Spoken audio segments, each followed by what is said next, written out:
But Savitri व्रत कथा। भद्र देश में अश्वपति नाम का एक राजा रहता था।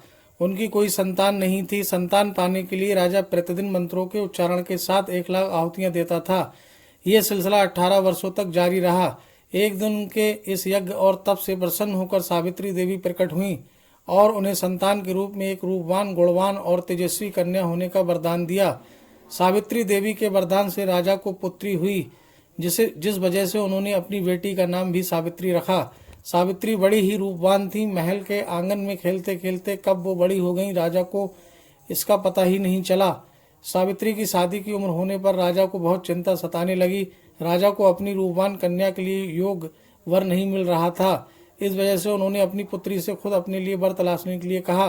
अपने पिता की बात सुनकर सावित्री ने खुद ही अपने लिए वर ढूंढना शुरू कर दिया। एक दिन सावित्री तपोवन में जा पहुंची। वहां उसने सत्यवान नाम के एक सुंदर युवक को देखा। सत्यवान एक राजकुमार था जो साल्व देश के राजा धुम्रसेन का इकलौता पुत्र था। जब सावित्री ने उससे जंगल में रहने की वजह पूछी तो सत्यवान के पिता राजा धुम्रसेन ने बताया कि वे अंधे हो गए हैं और इसी वजह से उनसे उनका राज्य छीन लिया गया है। अब वह अपने परिवार के साथ इसी जंगल में रहते हैं। सावित्री ने राजकुमार सत्यवान और उसके पिता राजा धुम्रसेन के बारे में अपने पिता को बताया और इच्छा जाहिर की कि वो राजकुमार सत्यवान से ही शादी करना चाहती हैं। राजा अश्वपति बेटी को दिए वचन को पूरा करने के लिए तपोवन जंगल गए। वहां पहुंचकर राजा ने धुम्रसेन की मुलाकात की और उन्हें उनके पुत्र सत्यवान के लिए अपनी बेटी सावित्री का विवाह का प्रस्ताव दिया।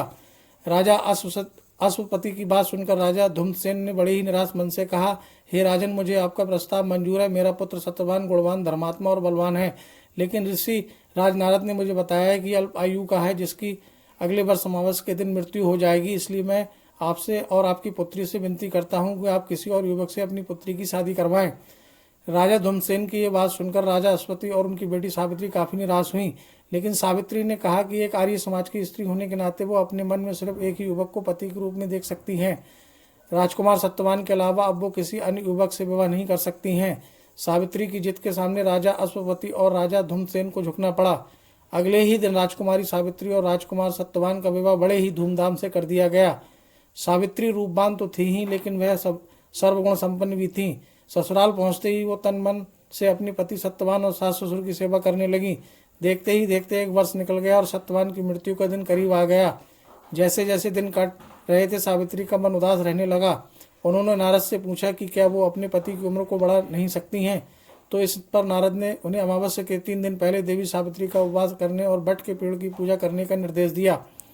नारद ने बताया अनुसार सावित्री ने सत्यवान की मृत्यु वाले दिन यानी अमावस्या से 3 दिन पहले देवी सावित्री के नाम का उपवास किया और बट के पेड़ की पूजा की।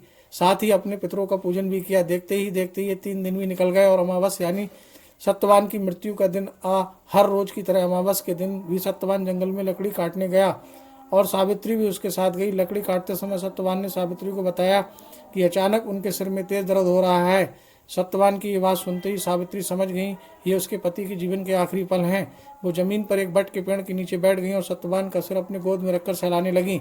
अगले कुछ ही क्षण में सावित्री के सामने यमराज खड़े थे और वे सत्यवान के प्राण को अपने साथ लेकर जाने लगे। सावित्री भी यमराज के पीछे पीछे जाने लगी। यमराज ने पहले तो सावित्री को बहुत मनाया कि वो जो भी कर रहे हैं वो पहले ही लिखा गया है, वो बस अपना कर्म कर रहे हैं, लेकिन सावित्री ने यमराज की बात नहीं सुनी और वह उनके पीछे पीछे चलती रहीं। सावित्री की इस निष्ठा और पति के लिए उसका त्याग देखकर यमराज काफी प्रसन्न हुए और उन्होंने सावित्री को वरदान मांगने के लिए कहा।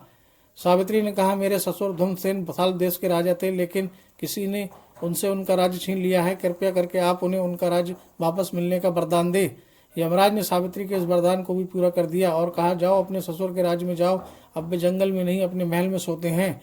यमराज ने इतना कहा और फिर से सत्यवान के प्राण को लेकर आगे बढ़ चले, लेकिन अब भी सावित्री उनके पीछे पीछे चली आ रही थी। यमराज ये देखकर काफी हैरान हुए।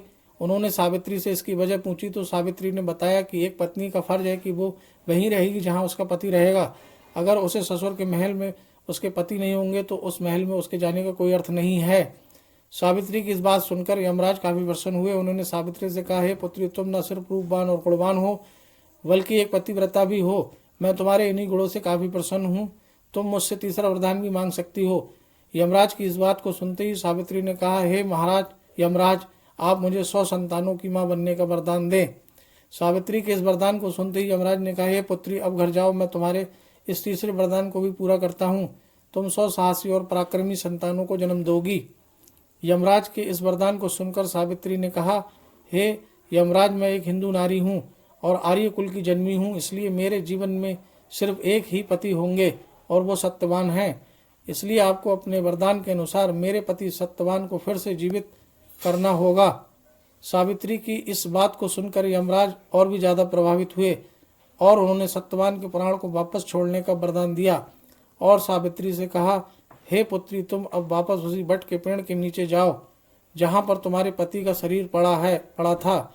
मैंने सत्यवान के प्राण को छोड़ दिया और तुम दोनों को 100 संतानों के साथ ही अखंड सौभाग्यवती होने का वरदान भी दिया है। यमराज की बातों को सुनकर सावित्री ने उनसे विदा ली और वापस उस बट के पेड़ के पास पहुंची जहां पर उसके पति का शरीर पड़ा था। जब वह सत्यवान के करीब पहुंची तो उसने देखा उसका पति वापस से जिंदा हो गया था। दोनों जल्दी जल्दी जंगल से बाहर निकले और राजा धूम्रसेन से सौल्व देश पहुंचे। वहां पहुंचकर सावित्री ने देखा कि अब उसके ससुर को उनका राज्य फिर से मिल गया है और उनकी आंखों की रोशनी भी वापस आ गई है। तभी से हर साल ज्येष्ठ मास की अमावस के दिन बट सावित्री व्रत को मनाया जाने लगा। इस दिन पूरे विधि विधान से बट के पेड़ की पूजा अर्चना की जाती है और सुहागिन महिलाएं अपने पति की लंबी उम्र की कामना करती हैं। कहानी से सीख। दोस्तों, निष्ठा, श्रद्धा और लगन से बट सावित्री व्रत करने वाली सुहागिन महिलाएं अपने पति पर आने वाली बाधाओं को टाल सकती हैं। दोस्तों, आपको सावित्री की ये कहानी कैसी लगी कमेंट में ज़रूर बताएं और दोस्तों, हमारे चैनल को लाल बटन दबाकर सब्सक्राइब कर लें। वीडियो को लाइक, कमेंट और शेयर भी कर दें। मिलते हैं अगले वीडियो में। धन्यवाद।